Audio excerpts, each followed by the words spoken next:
It's 3 in the morning, and I'm holding the hand of a man who doesn't know I've been in love with him for 5 years. Alexander Hayes lies in this hospital bed, machines beeping softly around us. His chest rising and falling in that steady rhythm I've memorized over the past 72 hours. His face is bruised from the accident, a cut above his left eyebrow held together with precise stitches, but he's still the most beautiful thing I've ever seen. I shouldn't be here. My shift ended 2 hours ago. But I can't leave him. Not when I spent 5 years searching for him. Not when fate finally put him right in front of me. You don't remember me, do you? I whisper into the darkness, knowing he can't hear me, knowing it's safer this way. 5 years ago, you walked into a 24-hour coffee shop on the worst night of my life, and you saved me without even knowing it. You sat across from me, a complete stranger in an expensive suit, and you talked to me for 3 hours like I mattered. Like my dreams mattered. And when you left, you put an envelope on the table with enough money to change everything.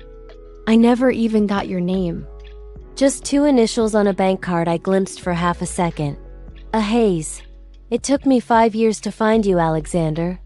5 years of becoming the person you believed I could be. And now you're here, and you have no idea who I am. Tell us which country you're watching from. I love knowing how far these stories travel. Now let's continue.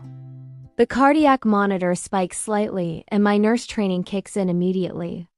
I check his vitals with practiced hands. Professional, even though my heart is hammering against my ribs. Everything is stable. He's stable. But I'm falling apart. Because in 6 hours the day shift arrives, and Dr. Morrison will update his family and his fiancée will come back. Victoria Sterling. The woman whose engagement ring probably costs more than I'll make in 5 years. The woman who kissed his forehead yesterday and called him darling without any real feeling behind it.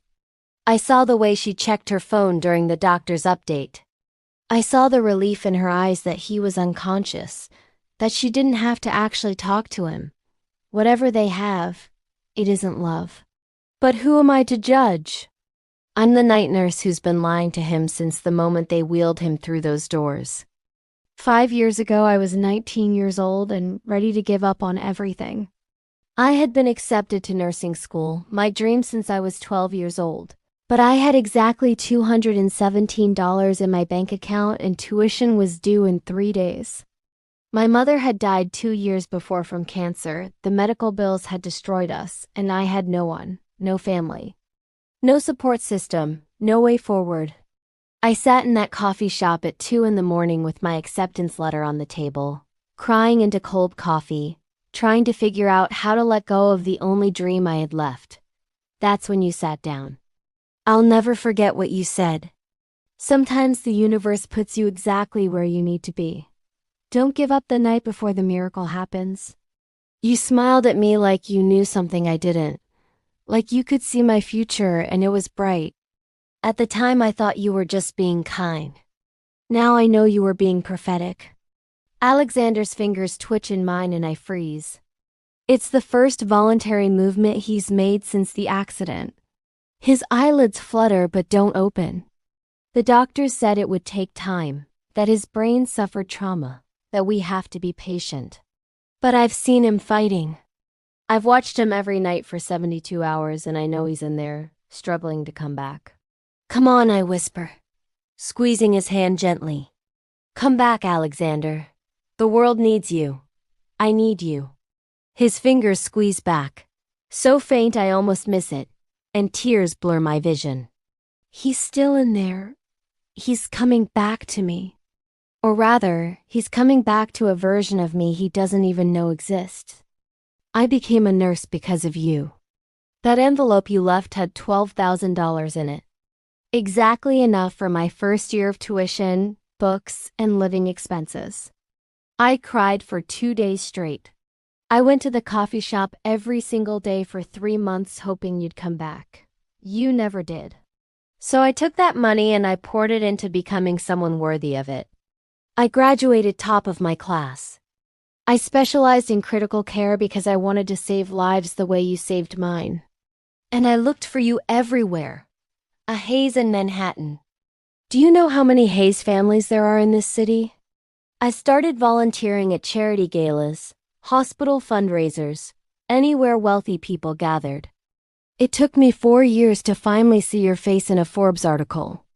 Alexander Hayes, youngest CEO of Hayes International, engaged to Victoria Sterling of Sterling Enterprises. My heart broke and soared at the same time. I found you.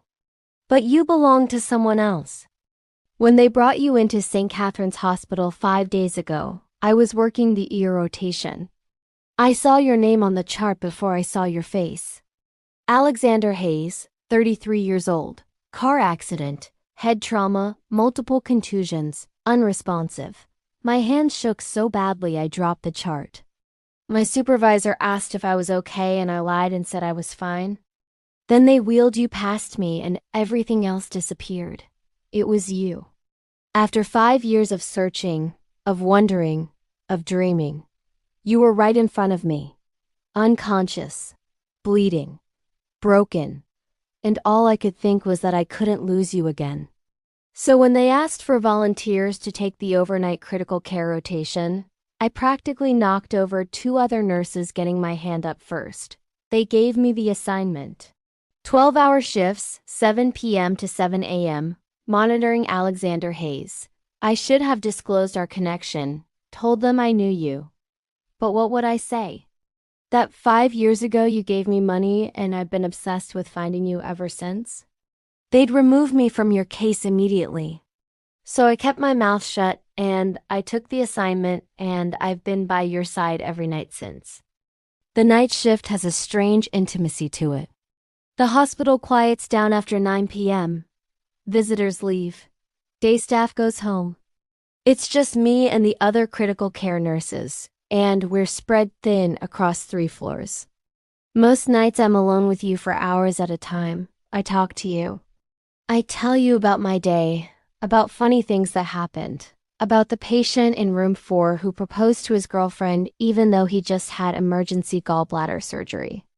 I tell you about the weather, about what I had for lunch, about everything except the truth.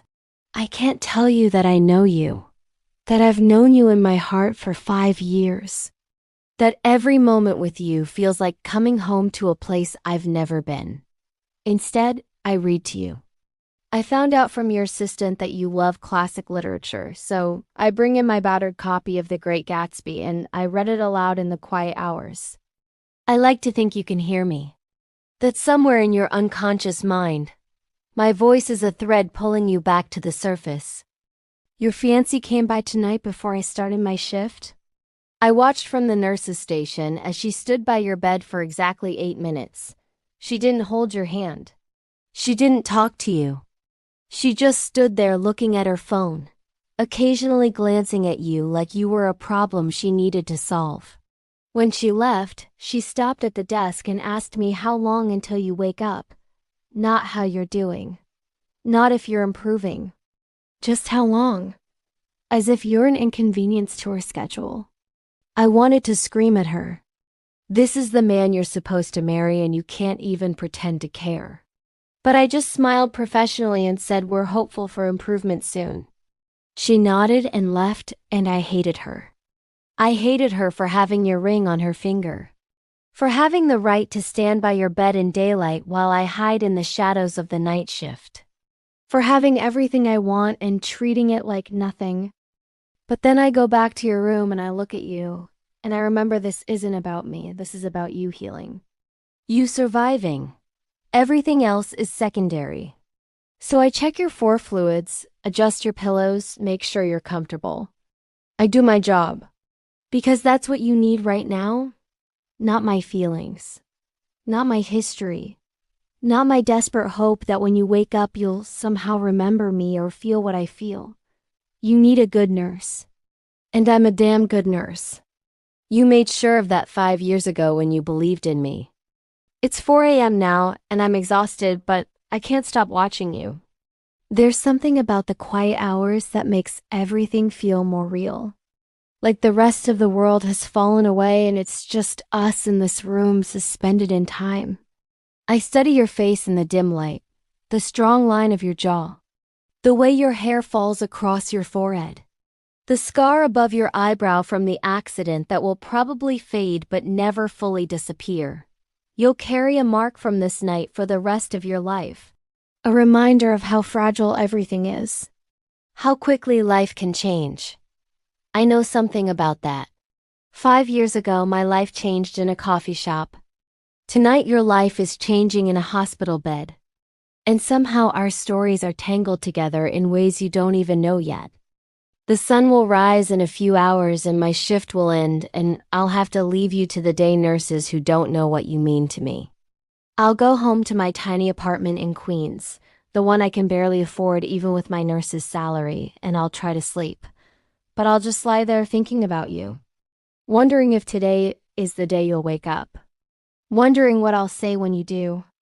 Wondering if I'll have the courage to tell you the truth or if I'll keep lying, keep pretending I'm just your nurse, nothing more. Part of me hopes you never remember that night in the coffee shop. Because if you don't remember, then what we build from here will be real. It won't be gratitude or obligation. It will just be two people connecting. But part of me desperately wants you to remember. To know that the girl you saved grew up to be the woman saving you right back. On my 4th night with you, something changed. It was 2 a.m. and I was reading Gatsby aloud, the part where Nick talks about Gatsby believing in the green light, and your eyes opened. Just for a second. Unfocused, confused, but open. I dropped the book. My heart stopped. I leaned forward and said your name softly. Alexander, can you hear me? Your eyes closed again, but your hand moved, reaching for something. I took it without thinking, and your fingers wrapped around mine with surprising strength. You held on for 10 seconds that felt like eternity. Then your grip loosened and you were still again. But it was progress. Real, measurable progress. I documented it in your chart with shaking hands. Patient responsive to verbal stimuli. Brief eye-opening, voluntary hand movement. Dr. Morrison would be pleased. Your family would be relieved. But all I could think was that the first face you saw when you opened your eyes was mine. Even if you don't remember it, even if it meant nothing to you. For those 10 seconds, I was your whole world. After that night, the progress came faster. Small things. Your eyes would open for longer periods. You'd track movement across the room. You'd respond to commands. Squeeze my hand. Blink twice. You were coming back piece by piece. Dr. Morrison was optimistic. He said within a week you'd likely be conscious enough to communicate. My time was running out. Soon you'd be awake and talking, and I'd have to maintain this life face to face instead of in the safety of your unconsciousness. The thought terrified me, but it also thrilled me. Because I'd spent 5 years imagining what I'd say to you if I ever found you again. Now I was about to get my chance. Even if I had to pretend we were strangers. Your brother visited on the 6th night. James Hayes, older than you by 3 years, with the same dark hair but harder eyes. He was different from Victoria. He actually sat by your bed. Actually talked to you. Told you about the company, about deals he was managing while you were out, about how everyone missed you. Then he looked at me and asked how you were really doing. Not the medical update, the real answer.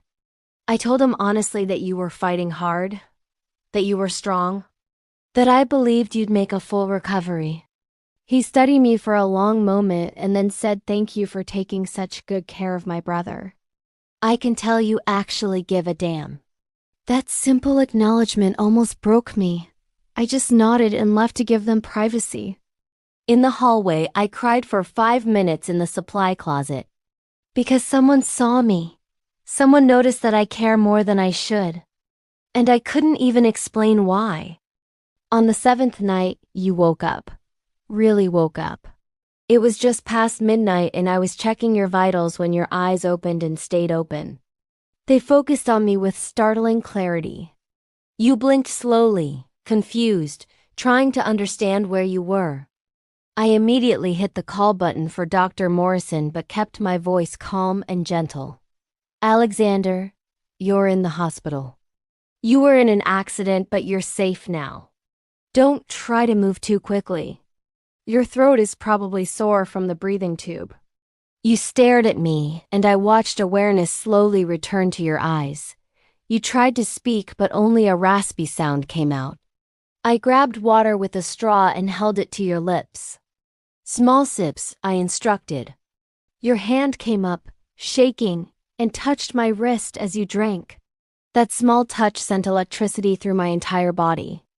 When you finished, you looked at me again, and this time you spoke. One word, whispered, hoarse, but clear. Angel. I laughed and cried at the same time. I'm not an angel, I told you. I'm Lily. I'm your nurse. You shook your head slightly, wincing at the pain the movement caused. Angel, you repeated. I've been hearing your voice, in the dark, reading to me. You remember? I felt my heart explode. You'd heard me. All those nights I thought I was talking to the void. You were listening. Some part of you was there, holding on to my voice. I smiled through tears. Yes, I was reading to you. Gatsby. Do you remember any of it? You closed your eyes for a moment, and when they opened again, there was something in them I couldn't identify. I remember the green light, you whispered. I remember someone believing in impossible dreams. Then you looked directly at me. Was that you? Always believing in impossible dreams? The question felt loaded. Heavy, like you were asking something deeper than you knew. Yes, I said softly. That's me. You smiled. It was weak and pained, but it was real. Good, you said. I think I need someone like that right now. Dr. Morrison arrived with 2 other nurses, and suddenly the room was full of people asking you questions, checking your responses, documenting your miraculous improvement. I stepped back, returned to my professional role, but you kept looking past the doctors to find me.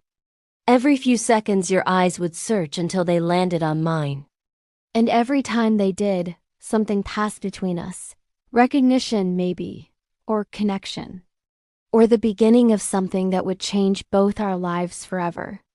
When they finally cleared out and it was just us again, you reached for me. Come here, you said. Your voice stronger now. Please. I shouldn't have. I should have maintained professional distance. But I walked to your bedside and you took my hand. Thank you, you said. For staying.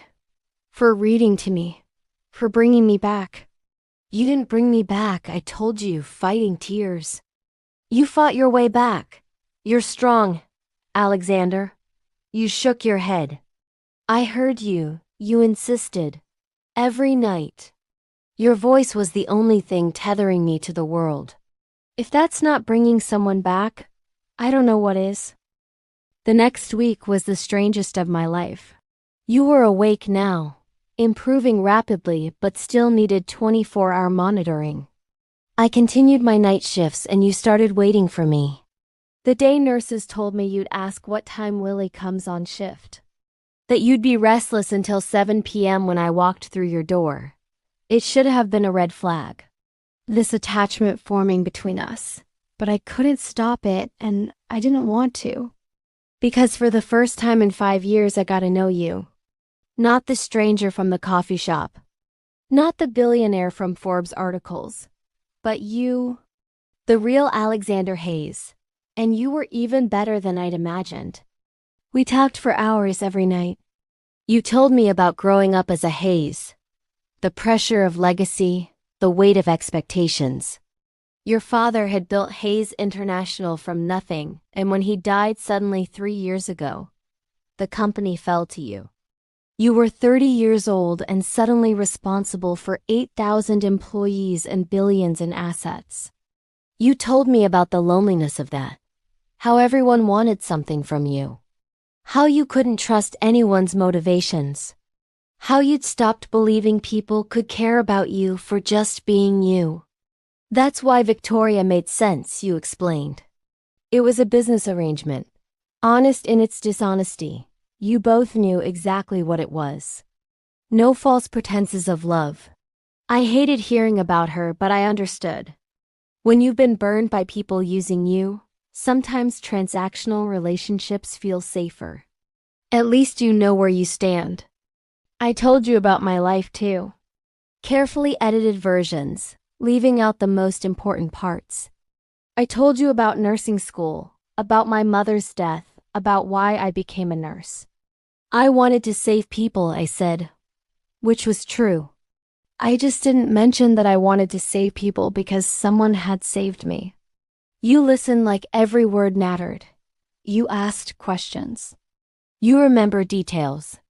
When I mentioned I loved old movies, you asked which ones. When I said I missed having time to read for pleasure, you asked what I'd read if I could. You saw me. Not as a nurse, not as an employee, as a person. And I fell more in love with you every single night. On the 10th night you were awake. Something shifted. It was 3 a.m. and we'd been talking about dreams, about the things we wanted but were afraid to reach for. You looked at me in the dim light and said, I have a confession. My heart stopped. What is it? I feel like I know you, you said slowly. Like we've met before. Not just here. Somewhere else. My mouth went dry. We haven't, I lied, hating myself. Sometimes trauma can create false memories. You frowned. It doesn't feel false. It feels real. Like there's something I'm supposed to remember but can't quite reach. You looked frustrated, rubbing your temples. The doctors said some memory issues are normal after head trauma. Give it time, I said, though part of me hoped you'd never remember. That we could start fresh. Build something new without the weight of the past. You caught my hand. Lily, you said, and the way you said my name made me shiver. Whether I remember or not, I know this. I feel safe with you. I feel seen. I haven't felt that in years. Maybe ever. That means something. I should have pulled away. Should have maintained boundaries. Should have reminded you I was your nurse and this was inappropriate. Instead, I squeezed your hand back. It means something to me too, I whispered. More than you know. We sat there in the darkness, hands intertwined, and I felt the universe shifting around us. This was the moment. The moment where everything changed. Where we crossed from professional to personal. From nurse and patient to something undefined and dangerous and inevitable. I should have been stronger.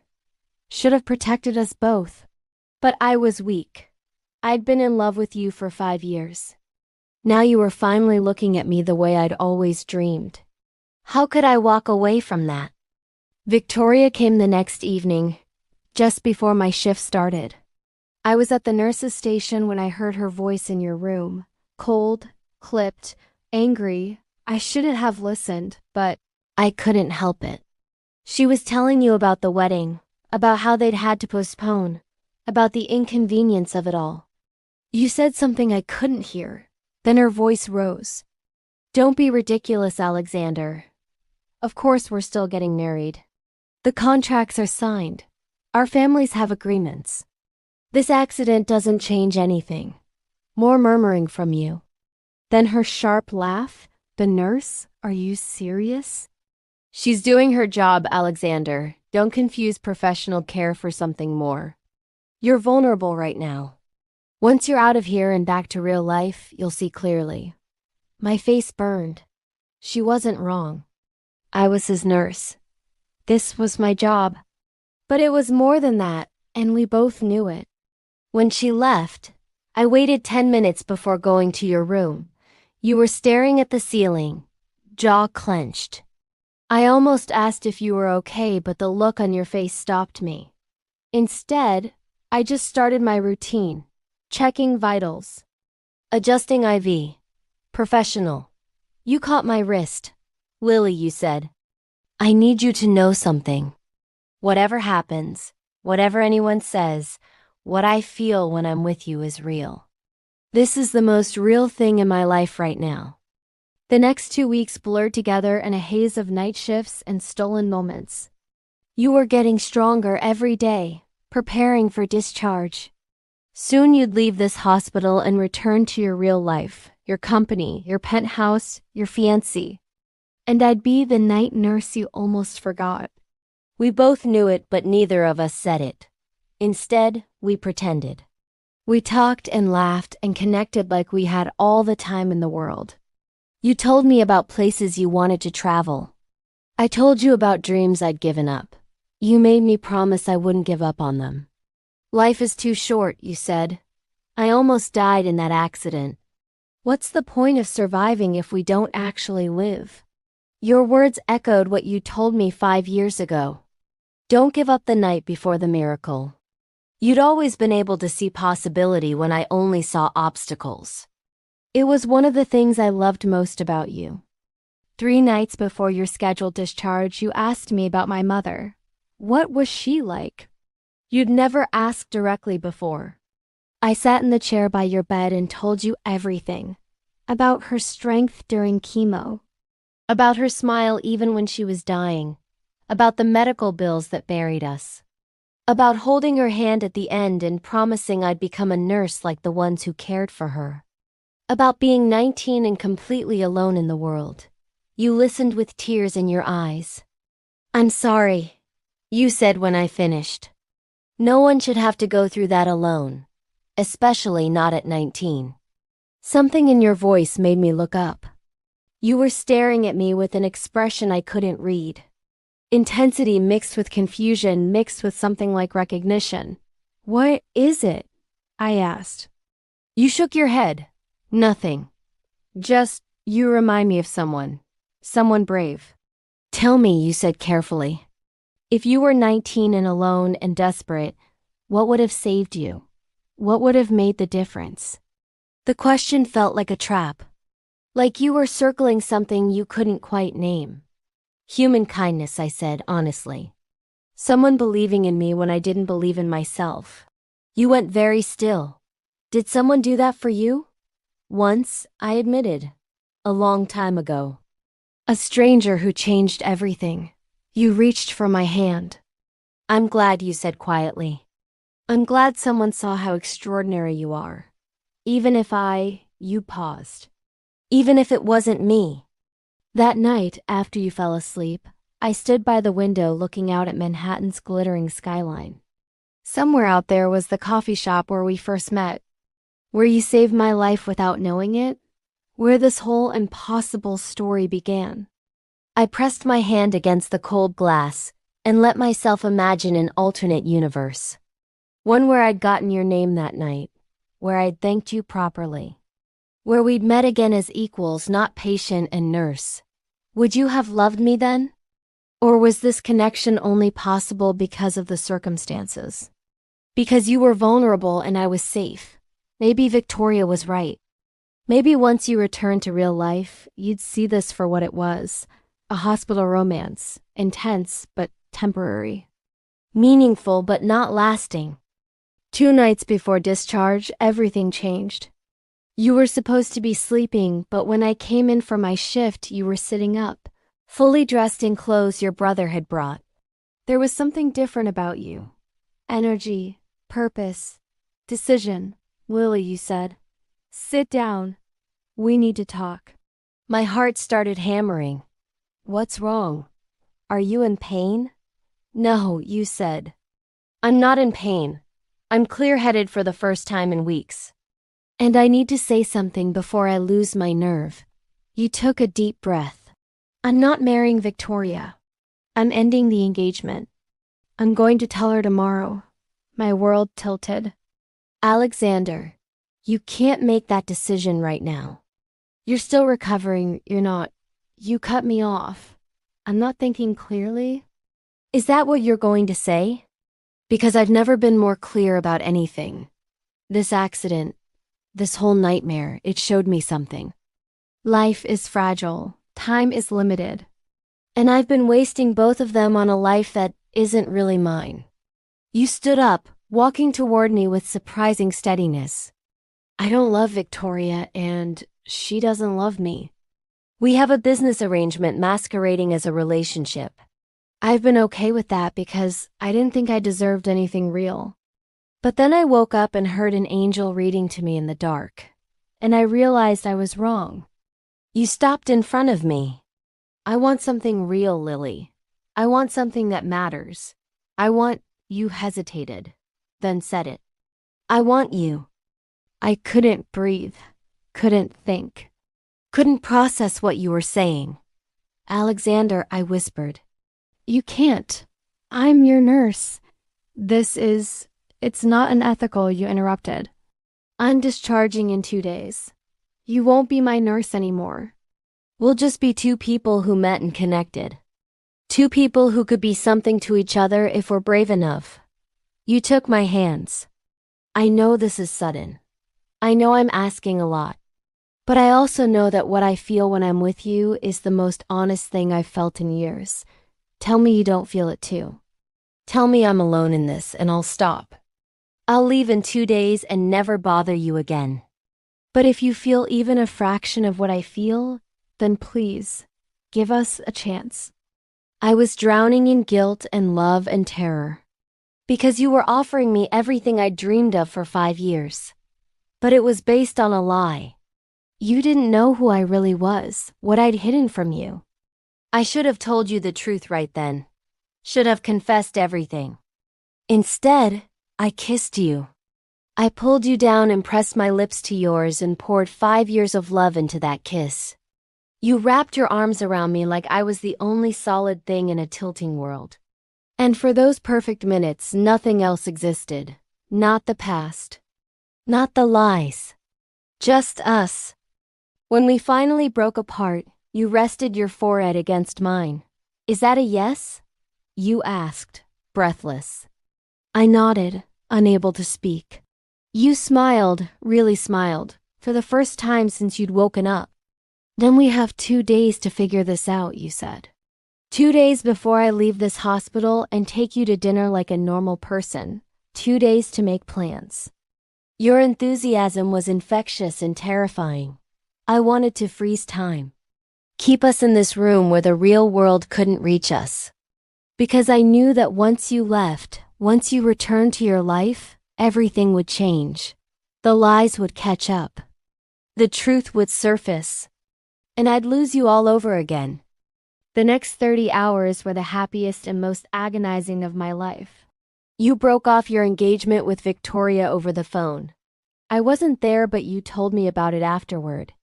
She was furious, threatened legal action over broken contracts, said you'd regret this.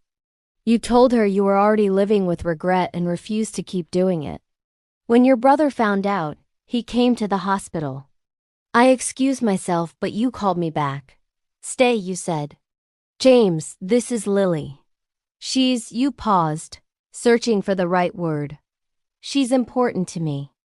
James looked between us and I saw the concern in his eyes. Alexander, you just ended your engagement. Maybe slow down. I'm not slowing down, you said firmly. I almost died. I'm done wasting time on wrong things. Lily is the right thing. I know it. James studied me for a long moment.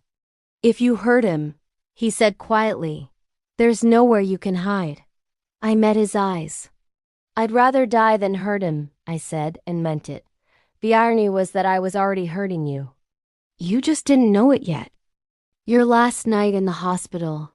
You asked me to stay after my shift ended. I shouldn't have. I'd already crossed too many lines. But I couldn't say no to you. We sat together as the sun rose, watching light spill across Manhattan. You held my hand and talked about the future, about taking things slow, about dating properly, about showing me your favorite places in the city. You asked about my dreams and listened like they mattered as much as yours. You made me feel seen, valued, cherished, everything I'd wanted for 5 years. And all of it was built on a lie. When it was time for me to leave, you walked me to the elevator even though you weren't supposed to be up without assistance. At the doors, you pulled me close. Thank you, you said. For everything. for saving my life in ways that have nothing to do with nursing. I'll pick you up tomorrow at 7. Wear something nice. I'm taking you to the best restaurant in Manhattan. I smiled through gathering tears. I can't wait. The elevator doors opened and I stepped inside. As they closed, you waved, grinning like a kid. And I knew I had to tell you the truth. No matter what it cost, you deserved honesty, even if it destroyed us. I spent that entire day rehearsing what I'd say, how I'd explain, how I'd make you understand that I never meant to deceive you. That everything I felt was real, even if the circumstances weren't. I wrote it down a dozen times and threw it away a dozen times. Nothing sounded right. Nothing could make this okay. At 6 p.m., I stood in front of my closet, staring at the black dress I'd bought for our date, and my phone rang. It was James. You need to come to the hospital, he said, voice tight. Now. Something's happened. My blood turned to ice. What happened? Is Alexander okay? He's fine physically, James said. But you need to get here. He found something. He knows. I broke every traffic law getting to St. Catherine's. My hands shook on the steering wheel. He knows. What did he find? How did he know? I ran through the hospital, ignoring confused looks from staff. Your room was at the end of the hall and the door was closed. I pushed it open and stopped cold. You were sitting on the edge of the bed, still in your street clothes from discharge prep. In your hands was an old leather wallet. The one you'd been looking for since you woke up. The one that had been in your jacket during the accident, logged into evidence and just returned that morning. You looked up at me and your eyes were devastated. Tell me I'm wrong, you said quietly. Tell me this isn't what I think it is. I couldn't speak. Couldn't move. You opened the wallet with shaking hands and pulled out a photograph. Old, faded, creased from years of being carried. It was me, 19 years old, taken from a distance in that coffee shop 5 years ago. I'd left it on the table that night, a candid shot my mother had taken months before she died. I didn't even realize I'd lost it. You kept it, I whispered. All this time. You laughed, but there was no humor in it. I kept it, you agreed. Do you know why? I had no idea why I took this photo that night. I just saw it on the table after you left and something made me pick it up. I've carried it for 5 years. Sometimes I'd look at it and wonder about the sad girl in the coffee shop. Wonder if she made it. If she found her miracle. You stood up still holding the photo. Then I woke up in this hospital and there you were. My angel nurse. And you know what's funny? You looked exactly like her. Older, but the same. And I thought I was crazy. Thought the head trauma was making me see things. But it wasn't trauma, was it, Lily? It was you. It's been you this whole time. The tears started and I couldn't stop them. Yes, I said. It was me. You saved my life that night, Alexander. You gave me the money for nursing school. You gave me hope when I had none. I've been looking for you for 5 years. When they brought you to this hospital, I knew it was you and I. You lied, you interrupted, and your voice broke. You lied to me every single day. Every conversation. Every moment. You knew exactly who I was and you said nothing. I tried to explain. I started, but you held up a hand. Did you volunteer to be my nurse? Did you specifically request this assignment? I nodded, shame burning through me. Why? You demanded. Why would you do that? I had to see you, I said desperately. I had to know you were okay. I never forgot you, Alexander. Not for one day in 5 years. And when I saw your name on that chart, I couldn't just walk away. So you what? You asked bitterly. Decided to play nurse while I was unconscious? Decided to make me fall in love with you while withholding the most important information? That's not what happened. I protested, but you weren't listening. That's exactly what happened, you said. And the worst part? You looked at me with such pain. The worst part is I can't even tell what's real. Did you actually care about me? Or was this all some twisted repayment? Some obligation you felt you owed? It was never obligation, I said, my voice breaking. I love you. I've loved you since that night 5 years ago when you saw me and treated me like I mattered. I've loved you through every day of nursing school, through every shift at this hospital, through every moment at your bedside. I love you so much it terrifies me. You stared at me and I saw the war in your eyes. Part of you wanted to believe me. Part of you couldn't. How can I trust anything you say? You ask quietly. You've been lying since the moment we met, or rather since the moment we met again. How do I know any of it was real? Because I kissed you, I said desperately. Because I held your hand. Because every word I spoke to you in the dark was true. I wasn't lying about my feelings, Alexander. I was lying about the history. There's a difference, is there? You asked. Because from where I'm standing, you manipulated this entire situation. You got yourself assigned as my nurse. You inserted yourself into my most vulnerable moments. You let me fall for you knowing I didn't have the full picture. That's not love, Lily. That's deception. His words cut deeper than any blade. You're right, I said, and my voice came out hollow. You're completely right. I should have told you the moment you woke up. I should have been honest. I was selfish and scared, and I wanted so badly for you to love me for who I am now, not out of gratitude for who I was then. But I hurt you, and I'm sorry. I'm so sorry. You closed your eyes and I watched you try to collect yourself. I need you to leave, you finally said. I need time to think, to process. I can't, you gestured between us. I can't do this right now. Please just go. It felt like dying, worse than dying, but I nodded. Okay, I whispered. I'll go. I walked to the door and stopped. For what it's worth, I said without turning around, that night in the coffee shop changed my life. You saw me when I was invisible. You believed in me when I didn't believe in myself. You gave me a future, and I know I messed this up. I know I lost you. But I need you to know that loving you has been the greatest privilege of my life, even if you hate me now. Even if I never see you again. Thank you for saving me, both times. Then I left before I could see your reaction. Before I could break down completely. I made it to my car before I collapsed, sobbing so hard I couldn't breathe. I called in sick for the next 3 days. I couldn't go back to that hospital. Couldn't risk seeing you. My supervisor was concerned, but I blamed it on a stomach bug. In reality, I barely left my bed. I replayed every conversation, every moment, every choice I'd made. I'd been so focused on protecting my heart that I'd wounded yours. You were right. I'd manipulated the situation, maybe not consciously, maybe with good intentions. But the result was the same. I'd lied to you when you deserved truth. And now I'd lost you. The man I'd loved for 5 years.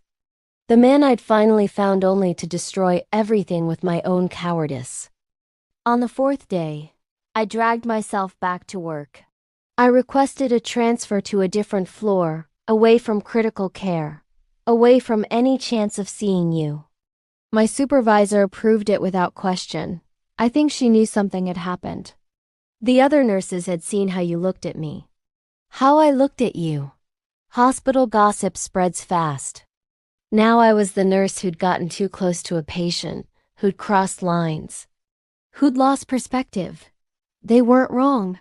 I worked my shifts like a robot. Checked vitals, administered medications, smiled professionally. But inside I was hollow. I'd go home and stare at my nursing diploma on the wall, the one I'd earned because of you, and wonder if any of it meant anything if I'd lost you in the process. 2 weeks after you left the hospital, James Hayes showed up at my apartment. I opened the door and froze. How did you? I started, but he cut me off. Alexander gave me your address, he said. Can I come in? I stepped aside numbly. He walked into my tiny living room and looked around, taking in the modest furniture, the second-hand books, the life of someone who'd built everything from nothing. He turned to me. My brother is miserable, he said bluntly. He ended things with Victoria, which I supported. He's throwing himself into work, which I expected. But he's not eating, barely sleeping. He's a ghost. And it's because of you. I felt tears prick my eyes. I'm sorry, I whispered. I never meant to hurt him. James studied me. I believe you, he said. I also believe you love him. I've seen the way you look at him. The question is, why didn't you just tell him the truth from the beginning? I tried to explain. About being afraid he'd feel obligated. About wanting him to love me for me. About the impossible position I'd put myself in. James listened without interrupting. When I finished, he sighed. You know what the irony is? He asked. Alexander has been looking for that girl from the coffee shop for 5 years too. I stared at him. What? He was looking for me. James nodded. He never told anyone the full story. But I'm his brother. I know he withdrew $12,000 cash that night. I know he came home different, quieter, more thoughtful. And I know he kept that photograph. He'd take it out sometimes when he thought no one was watching. He tried to find you, James continued. He went back to that coffee shop for months. He hired a private investigator, but without a name, without any real information, it was impossible. Eventually he gave up, but he never forgot. The girl who reminded him that kindness matters. That money could change lives. That sometimes helping a stranger is worth it. My head was spinning. He looked for me. All this time I thought, James interrupted. You both thought you were alone in this. You both thought you were the only one carrying that night. But you weren't. Alexander has been carrying it too. Different perspectives, same weight. So why didn't he remember me when he woke up? I asked. The photo, James said. It wasn't a good one. Blurry. Distant. He had an impression of you, not a clear image. And 5 years changes people. You grew up, changed your hair, became someone new. He felt like he knew you but couldn't place why. The head trauma muddled it further. It wasn't until he saw that photo again, clear and in his hands, that everything clicked. I sat down heavily. I thought if he knew the truth, he'd only be with me out of obligation. That he'd feel like he owed me. James shook his head. That's the fear talking, not reality. Alexander doesn't do anything out of obligation. If he didn't want to be with you, that photo wouldn't have changed anything. The fact that he's devastated tells you everything. He loves you, Lily, not because of what happened 5 years ago, but because of who you are now. The woman who read to him in the dark, who held his hand, who made him feel safe. The problem isn't that you were that girl from the coffee shop. The problem is that you didn't trust him enough to tell him. Hope flickered in my chest, painful and fragile. What do I do? I asked, how do I fix this? I don't know if you can, James said honestly. Alexander feels betrayed. That's not easy to come back from. But if you're serious about him, if you really love him, then you need to fight for him. Not as his nurse. Not as the girl he helped 5 years ago. As Lily. As yourself. Be honest. Be vulnerable. Be brave. You gave him a chance to save you once. Now give him a chance to choose you. Really choose you. With all the facts. With all the history. With everything on the table. After James left, I sat in my apartment for hours, thinking, remembering, understanding for the first time that I hadn't been alone in carrying that night. Alexander had carried it too. He'd looked for me, kept my picture, wondered about me. We'd been searching for each other all along, just missing each other in the vast sprawl of Manhattan. And when fate finally brought us together, I'd been so terrified of losing him that I'd guaranteed it. But maybe James was right. Maybe it wasn't too late. Maybe I could still fight for this. For us. I'd spent 5 years becoming someone worthy of the gift Alexander had given me. Now I needed to show him. Not with lies or manipulation, with truth. Raw, vulnerable, terrifying truth. I pulled out my phone and started typing. Not a text, not a call. Something bigger. Something permanent. Something that would show him exactly who I was and what he meant to me. I wrote for hours, words pouring out like blood from a wound. When I finished, the sun was rising again. I read it over once, then sent it before I could lose my nerve. Now all I could do was wait, and hope he'd give me one more chance. Hope that the man who'd saved me twice would be willing to let me save us. 3 days passed with no response. 3 days of checking my phone every few minutes. 3 days of hope slowly transforming into resignation. Maybe I'd waited too long. Maybe the damage was irreversible. Maybe some things, once broken, couldn't be repaired. On the 4th day, I was working a shift in the pediatric ward when my supervisor found me. "There's someone here to see you," she said. "In the main lobby." "I need to finish." I started, but she cut me off. "Go," she said gently. "I'll cover your patients. This seems important." My heart hammered as I took the elevator down. The lobby was crowded with visitors and patients and staff. I scanned the space, and then I saw you, standing by the windows, hands in your pockets, looking uncertain in a way I'd never seen before. You were thinner than when you'd left the hospital, tired, but you were there. You'd come. Our eyes met across the crowded space, and everything else disappeared. You walked toward me slowly. I met you halfway. Neither of us spoke for a long moment. We just looked at each other, taking inventory of damage done and hope remaining. "I got your letter," you said finally. Your voice was rough, like you hadn't slept. "I read it about 50 times. I waited, barely breathing. "I'm still angry," you continued. "I'm still hurt. You lied to me, and that's not something I can just forget." I nodded, tears already forming. "I know. I'm so sorry." You held up a hand. But you said, and that single word made my heart leap, "I understand why. I don't agree with it. I wish you'd trusted me sooner. But I understand the fear. The worry that I'd only be with you out of obligation, that what we had wouldn't be real." You took a step closer.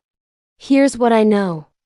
That night 5 years ago, I helped you because I saw someone in pain and had the means to ease it. I didn't do it for recognition or repayment. I did it because it was right. I've been carrying that photo, looking for you, but not because I expected anything. I just wanted to know you were okay. That the story had a happy ending. Another step. When I woke up in that hospital and heard your voice, I fell for you before I even opened my eyes. I fell for your kindness, your strength, the way you made me feel seen. That wasn't about the past. That was about you. The woman you'd become. One more step. The woman I'm still in love with, despite everything, despite the lies, despite the hurt. I'm still in love with you, Lily. I couldn't hold back the tears anymore. They streamed down my face as you reached up and gently wiped them away. "But I need you to promise me something," you said. "No more secrets. No more lies. If we do this, if we try again, it has to be with complete honesty. Even when it's scary. Even when it's hard. I can handle hard truths, Lily. I can't handle being kept in the dark." I nodded frantically. "I promise. No more secrets." "I swear." You pulled me close, wrapping your arms around me like you'd never let go. I buried my face in your chest and breathed you in. "I thought I'd lost you," I whispered. I thought I destroyed everything. You almost did, you admitted. But then I read your letter. Every word, every explanation, every raw, honest emotion. And I realized something. You paused, pulling back to look at me. We saved each other, you said. 5 years ago I gave you money, but you gave me something too. You gave me purpose, reminded me why having wealth matters, not for status or power. For moments like that, for being able to help when help is needed. And these past weeks in the hospital, you saved me again. Not just medically, emotionally, you brought me back to life. We're even, Lily. We don't owe each other anything. Which means if we're together, it's because we choose it. Not because of debt. Not because of obligation. Because we want to be. Is that what you want? I asked, afraid of the answer. To be together? You smiled, really smiled, for the first time since finding that photograph. More than anything, you said. But we're doing this right, no rushing. No hospital intensity clouding things. We're going to date like normal people. I'm going to take you to dinner and learn your favorite foods.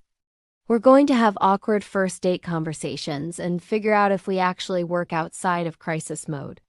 We're going to build something real and solid and honest. I laughed through my tears. That sounds perfect. Good, you said. Because I already made reservations for tonight. 7 p.m. The best restaurant in Manhattan, like I promised.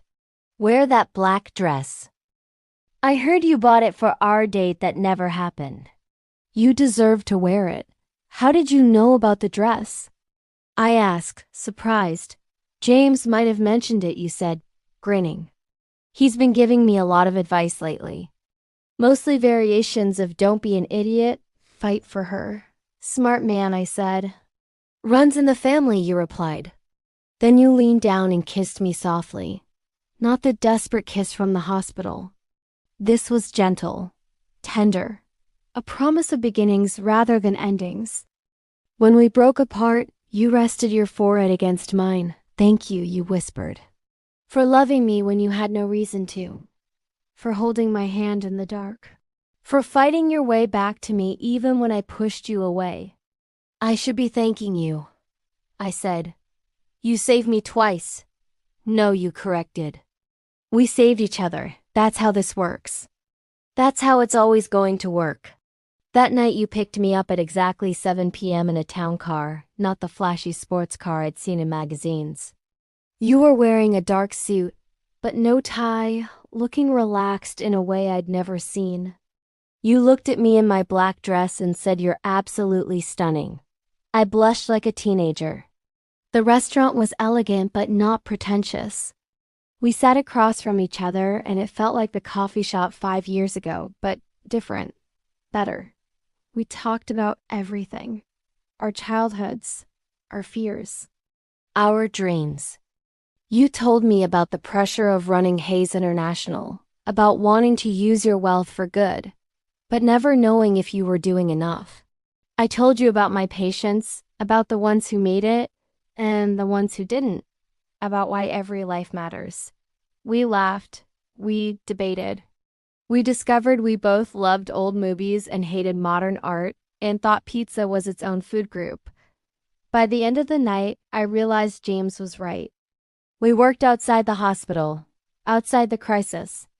We worked because we fit, because conversation flowed, because sitting across from you felt like home.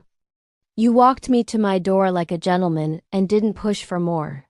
I had a really good time, you said. Can I see you again? Tomorrow? I grinned. Tomorrow sounds perfect.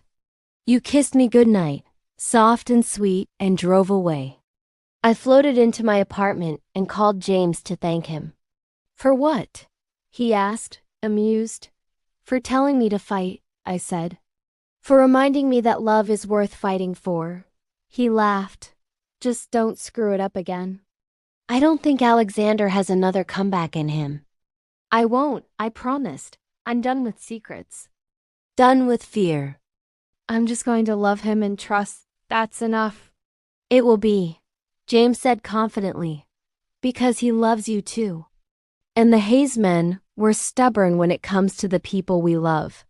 We don't give up easy. I hung up and looked at my reflection in the mirror. For the first time in weeks, I recognized myself.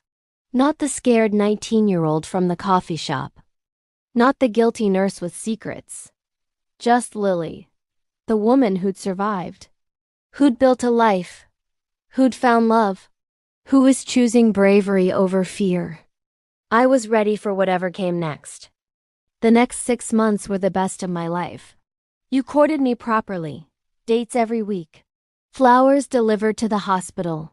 Sweet texts that made my coworkers tease me. You met my friends from nursing school and charmed them all. I met more of your family and won over your skeptical mother by discussing healthcare reform passionately over Sunday dinner. You supported my career, never once suggesting I should quit or that my job was less important than yours. I supported yours, learning about international trade and shipping logistics because it mattered to you. We found our rhythm, our normal, our life together. And it was better than anything I'd imagined during those 5 years of searching. On the 6-month anniversary of our first real date, you took me back to that coffee shop. The same one where we'd met 5 years before. We sat at the same table, or as close as we could remember. Do you know what I thought that night? You asked me. When I first sat down, I shook my head. I thought you had the saddest eyes I'd ever seen, you said. But also the strongest. Like you'd been through hell but refused to stay there. I fell a little bit in love with you that night, even though I didn't realize it. That's why I kept the photo. Why I couldn't throw it away. Some part of me knew you were going to be important. I reached across the table and took your hand. Some part of me knew too, I admitted. That's why I never stopped looking. Why I became a nurse. Why I couldn't give up. You were my miracle, Alexander. You still are. You pulled out a small box and my heart stopped. I'm not asking you to marry me, you said quickly, seeing my expression. Not yet. We're not there yet. But I wanted to give you something. You opened the box to reveal a delicate necklace. A pendant in the shape of a compass. So you always know which way is home, you said softly. And for the record, home is wherever we are together. I cried as you fastened it around my neck. It was perfect. You were perfect. We were perfect. Not because we didn't have problems or history or complications, but because we'd chosen each other, fully, honestly, completely. A year after we started dating, you proposed for real. Not in a fancy restaurant or a grand public gesture. In my apartment on a random Tuesday night. We were making dinner together, arguing playfully about whether garlic belonged in pasta carbonara. You suddenly went quiet. I turned around and you were on one knee in my tiny kitchen, holding a ring. Lily, you said. A year ago you walked back into my life and everything changed. You made me believe in real love, in honest partnership, in the possibility of building something that matters with someone who matters. I don't want to spend another day without you. Will you marry me? I didn't even let you finish. I pulled you up and kissed you and said yes about 17 times. The ring was beautiful, simple, perfect. You told me later you designed it yourself, incorporating both of our birthstones, a physical representation of us coming together. We didn't tell anyone for 3 days. We just existed in that bubble of happiness, planning our future, talking about everything we wanted. Kids, travel, growing old together, building a life that honored both our dreams. We got married 6 months later in a small ceremony at St. Catherine's Hospital Chapel. It seemed fitting. The place where we'd really found each other. Where I'd held your hand in the dark. Where you'd woken up and heard my voice. Where everything had changed. James was your best man. My friend Rachel from nursing school was my maid of honor. Your mother cried. My chosen family of nurses and friends filled the pews. And when you said I do, looking at me like I was the only person in the world, I felt 5 years of searching crystallize into this single perfect moment. We'd found each other, lost each other, found each other again.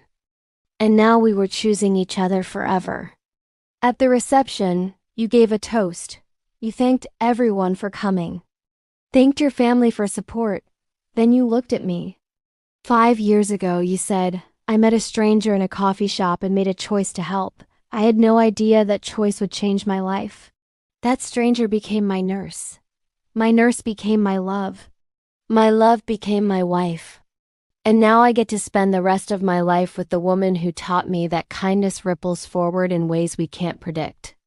That sometimes the people we save end up saving us right back. To Lily, you said, raising your glass. My miracle. Everyone cheered and I cried and you kissed me and it was perfect. 2 years into our marriage, you did something that took my breath away. You established the Lily Hayes Foundation, a scholarship fund for nursing students facing financial hardship. $12,000 per recipient. The exact amount you'd given me 5 years ago.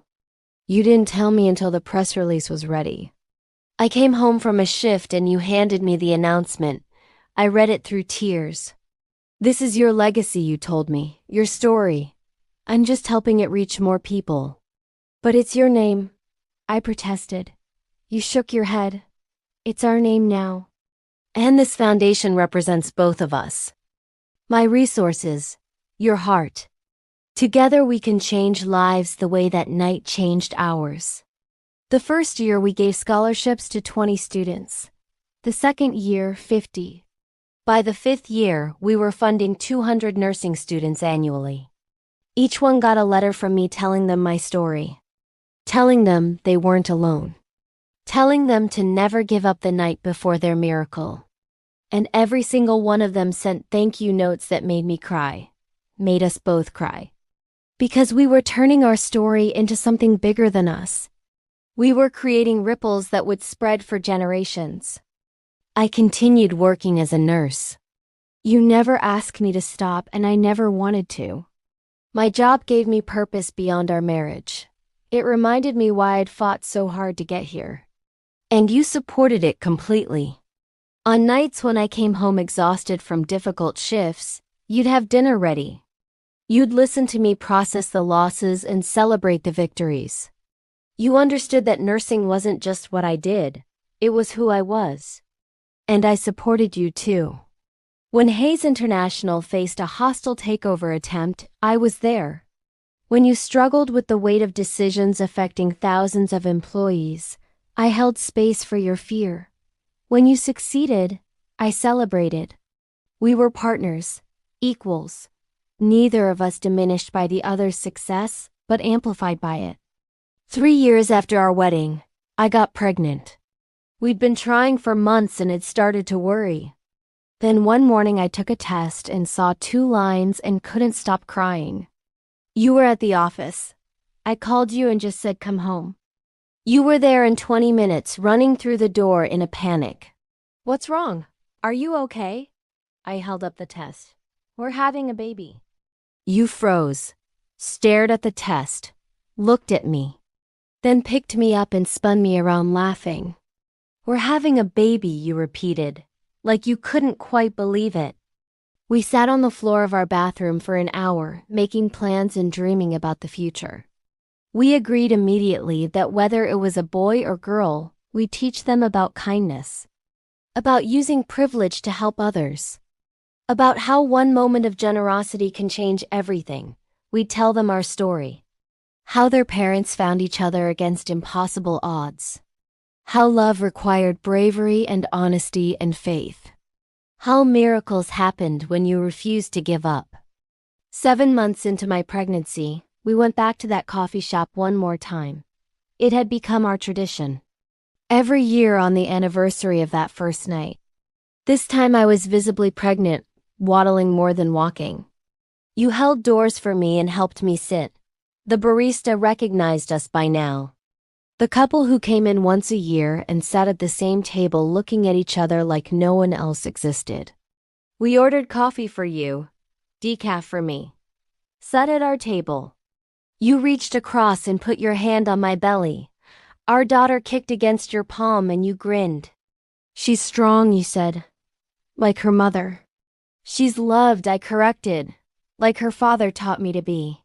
We sat in comfortable silence, watching the city move around us.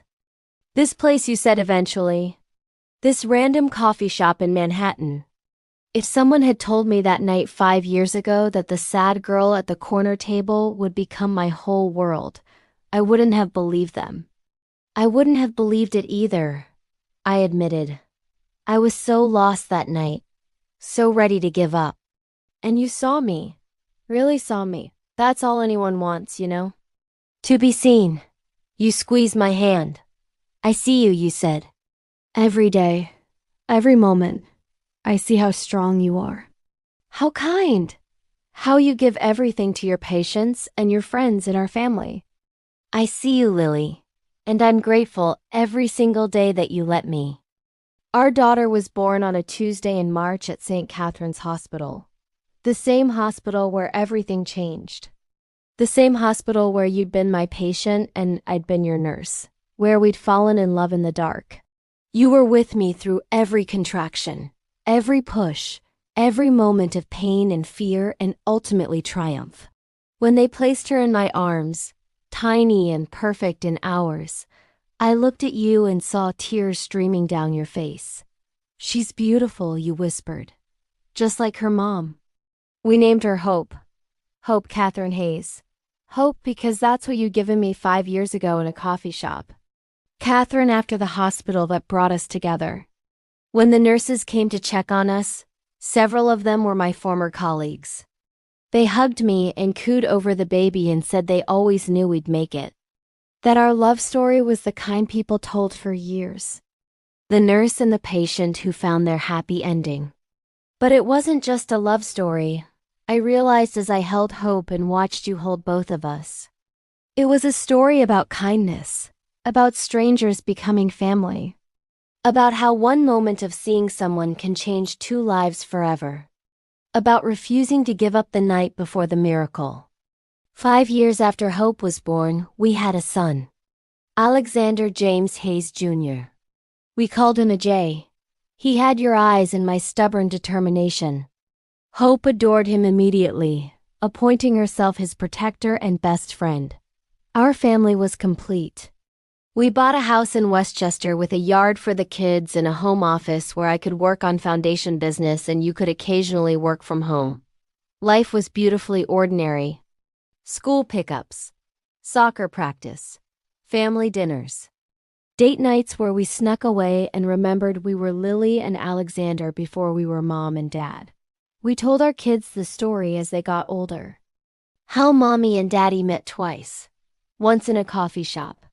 Once in a hospital. How sometimes the universe puts you exactly where you need to be. How kindness matters. How love is brave. Hope, at 8 years old, asked if we'd take her to the coffee shop. She wanted to see where the magic happened. So we did.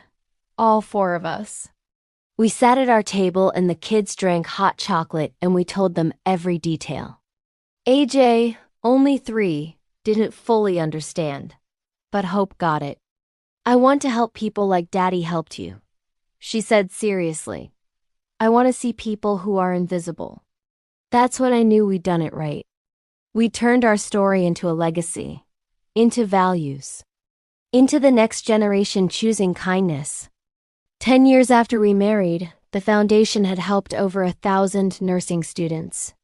We held an annual gala where scholarship recipients could meet and network and share their stories. You always spoke at it, telling our story. But this year you asked me to speak instead. I was terrified. I'd never been comfortable with public speaking, but you believed in me. So I stood at that podium in a ballroom full of people and I told the truth. 10 years ago, I was a patient care nurse who fell in love with her patient. It was inappropriate. It was complicated. It was the best thing that ever happened to me. Because that patient was the same man who'd saved my life 5 years before. who'd seen a stranger crying in a coffee shop and decided to help. I didn't become a nurse because of money or prestige. I became a nurse because someone believed in me when I didn't believe in myself. Because someone showed me that kindness changes lives. Every single person in this room, every scholarship recipient, you're here because of that same principle. Someone believed in you. Now it's your turn to believe in someone else. To see the invisible. To help the struggling. To be someone's miracle. I looked at you in the front row, holding our kids.